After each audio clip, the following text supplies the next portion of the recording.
Hello बच्चों, हिंदी कक्षा में आपका स्वागत है। तो बच्चों, आज हम सर्वनाम विषय के बारे में पढ़ेंगे और समझेंगे। तो चलिए शुरू करते हैं। देखिए, सबसे पहले मैं आपको इसकी परिभाषा के माध्यम से समझाऊंगी। संज्ञा के स्थान में प्रयोग किए जाने वाले शब्द सर्वनाम कहलाते हैं। जैसे यह, वह, तुम, उसका, मेरा आदि। अब देखिए, यहाँ पर इसकी परिभाषा में क्या कहा गया है कि संज्ञा के स्थान में प्रयोग किए जाने वाले शब्द सर्वनाम शब्द कहलाते हैं। अब सर्वनाम शब्द कौन से होते हैं? जिस प्रकार मैंने यहाँ लिखा है, यह, वह, तुम, उसका, मेरा आदि। अब इनका जो अगर हम प्रयोग करते हैं किसी वाक्य में या पंक्ति में या पहरे में, तो इन शब्दों के प्रयोग करने से हमारा जो वाक्य है सुंदर बनता है। किस प्रकार? जिस प्रकार मैं आपको दो पंक्तियां पढ़कर सुनाती हूँ। सीमा एक सुंदर लड़की है, वह सीमा बाजार जा रही है, सीमा की एक बहन है। तो ये पंक्तियां पढ़कर हमें अच्छी नहीं लगी, क्योंकि यहाँ पर संज्ञा शब्द का बार बार प्रयोग हो रहा है। अब इसके स्थान पर हम सर्वनाम शब्दों का प्रयोग करेंगे। देखिए, सीमा एक सुंदर लड़की है, वह बाजार जा रही है और उसकी एक बहन भी है। तो यहाँ पर हमने सीमा का प्रयोग एक बार किया है और अन्य वाक्यों में हमने क्या किया है? सर्वनाम शब्दों का प्रयोग किया है। तो बच्चों, आप समझ रहे हैं ना कि सर्वनाम शब्दों का प्रयोग कहाँ किया जाता है। तो आगे चलते हैं। सर्वनाम के भेद। सर्वनाम के 6 भेद होते हैं। अब वो 6 भेद कौन से होते हैं उन्हें समझेंगे। नंबर 1, पुरुषवाचक सर्वनाम। जो शब्द बोलने वाले, सुनने वाले या जिसके बारे में कुछ कहा जा रहा है उन्हें पुरुषवाचक सर्वनाम कहते हैं। अब जैसे मैं, हम, तुम आदि। अब देखेंगे कि जो शब्द बोलने वाले, सुनने वाले या जिनके बारे में कुछ कहा जाता है उनको पुरुषवाचक सर्वनाम कहते हैं। ठीक है। अब आगे देखेंगे कि पुरुषवाचक सर्वनाम के भी कितने भेद होते हैं? 3 भेद होते हैं। अब वो 3 भेद कौन कौन से होते हैं? देखिए, नंबर 1 उत्तम पुरुष, नंबर 2 मध्यम पुरुष, नंबर 3 अन्य पुरुष। अब इनको समझेंगे हम। देखिए, नंबर 1 उत्तम पुरुष। उत्तम पुरुष में कौन आता है? जैसे बोलने वाला। जैसे मैं यहाँ पर बोल रही हूँ तो मैं क्या हुई? उत्तम पुरुष। अब उसमें हम सर्वनाम शब्द क्या होते हैं? उत्तम पुरुष में बोलने वाले में मैं, मेरा, हम, हमें आदि। और इन्हीं सर्वनाम शब्दों पे हम उदाहरण बना सकते हैं कोई भी। ठीक है। नंबर 2 मध्यम पुरुष। मध्यम पुरुष यानी सुनने वाला। जैसे आप मुझे सुन रहे हैं तो आप क्या हुए? मध्यम पुरुष।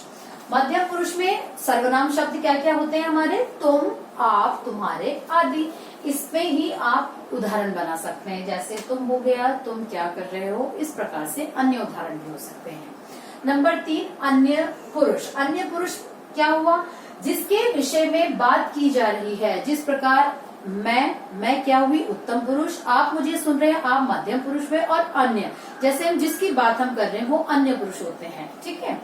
अब इसमें क्या उदाहरण है हमारे? जैसे इसके सर्वनाम शब्द क्या हुए? ये, वे, उनका, आदि। ये, वे, इनमें हम क्या उदाहरण बना सकते हैं? ये बच्चे बहुत शरारती हैं। इस प्रकार अन्य उदाहरण भी हो सकते हैं। तो आगे चलते हैं। नंबर 2 निश्चयवाचक सर्वनाम। अब इसको समझेंगे। जो सर्वनाम शब्द पास या दूर की किसी निश्चित वस्तु या व्यक्ति के बारे में बताए उन्हें निश्चयवाचक सर्वनाम कहते हैं। जैसे यह, वह आदि। अब देखिए, यहाँ पर जो सर्वनाम शब्द पास या दूर की किसी भी वस्तु या व्यक्ति का निश्चित होना यानी डेफिनेट, वो चीज हमें पक्का पता है, उसका होने का बोध कराता है, ज्ञान कराता है, उसको निश्चयवाचक सर्वनाम कहते हैं। जैसे यह, वह। अब जैसे एक उदाहरण मैंने लिखा है, यह मेरा घर है, तो यानी कि मुझे पता है, मुझे विश्वास है कि यह मेरा घर है। तो ये इस प्रकार निश्चयवाचक सर्वनाम का उदाहरण है। नंबर 3 अनिश्चयवाचक सर्वनाम। निश्चयवाचक सर्वनाम का अपोजिट होता है। जैसे उल्टा। जिस सर्वनाम शब्द से किसी निश्चय वस्तु या व्यक्ति का बोध न हो यानी नहीं होता है, उसको अनिश्चयवाचक सर्वनाम कहते हैं। जैसे कोई, कुछ आदि। अब यहाँ पे हमें किसी भी बात का पक्का नहीं पता है। जैसे मैंने एक उदाहरण यहाँ पे लिखा है कि दूध में कुछ गिर गया है। अब दूध में क्या गिर गया है हमको नहीं पता है, यानी कि हमें क्या गिरा है उसका हमें पक्का निश्चित नहीं पता है, अनिश्चित पता है, यानी कुछ गिरा है हमने कहा है। तो यहाँ पर क्या हुआ, अनिश्चयवाचक सर्वनाम। नंबर 4 है प्रश्नवाचक सर्वनाम। जिन सर्वनामों का प्रयोग प्रश्न पूछने के लिए किया जाता है उन्हें प्रश्नवाचक सर्वनाम कहते हैं। प्रश्न यानी क्वेश्चन करना, ठीक है। तो जैसे यहाँ पे कौन, क्या, कब आदि ये सर्वनाम शब्द हुए। अब इसमें मैंने एक एग्जाम्पल बनाया है, देखिए कि नंबर 1 जैसे बनाया है, मेला देखने कौन जाएगा, यानी मैं प्रश्न कर रही हूँ आपसे कि मेला देखने कौन जाएगा। तो ये क्या हुआ, प्रश्नवाचक सर्वनाम। अब हम नंबर 4 है संबंधवाचक सर्वनाम। अब देखेंगे हम संबंधवाचक सर्वनाम किसे कहते हैं। यह सर्वनाम शब्द संज्ञा या दूसरे सर्वनाम शब्दों को परस्पर जोड़ने के लिए प्रयोग किए जाते हैं। जोड़ना मतलब किसी भी चीज को हम जोड़ते हैं, जैसे, राइट। यह सर्वनाम शब्द संज्ञा या दूसरे सर्वनाम शब्दों को परस्पर जोड़ने के लिए जो किए जाते हैं वे संबंधवाचक सर्वनाम होते हैं। जैसे उदाहरण मैंने लिखा है, जिसकी, उसकी, जो, सो आदि। अब इस पर देखिए मैंने क्या उदाहरण बनाया है, जिसकी लाठी, उसकी भैंस। अब देखिए यहाँ पर लाठी और भैंस को जोड़ा गया है, जिसकी लाठी, उसकी भैंस। और अन्य भी उदाहरण हो सकते हैं, जो सोता है वो खोता है। इस प्रकार अन्य भी उदाहरण हो सकते हैं। अब हम नेक्स्ट में चलेंगे। अगला है हमारा नंबर 6 और लास्ट हमारा सर्वनाम निजवाचक सर्वनाम। इसको भी समझते हैं। यह सर्वनाम शब्द अपने लिए प्रयोग किए जाते हैं। निजवाचक, निज यानी अपने आप, स्वयं के लिए, उन्हें हम निजवाचक सर्वनाम कहते हैं। जैसे अपने आप, स्वयं आदि, ये सर्वनाम शब्द हुए निजवाचक सर्वनाम के।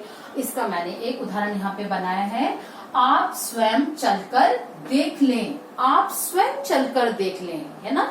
तो ये क्या हुआ, यहाँ पे इस पंक्ति को पढ़कर हमें पता चल रहा है कि यहाँ पर आप स्वयं चलकर देखने में निजवाचक सर्वनाम है। और इसके एग्जाम्पल और इसका एक उदाहरण क्या हो सकता है, मैं अपने आप विद्यालय जाऊंगा, है ना। तो इस प्रकार और भी इसके उदाहरण हो सकते हैं।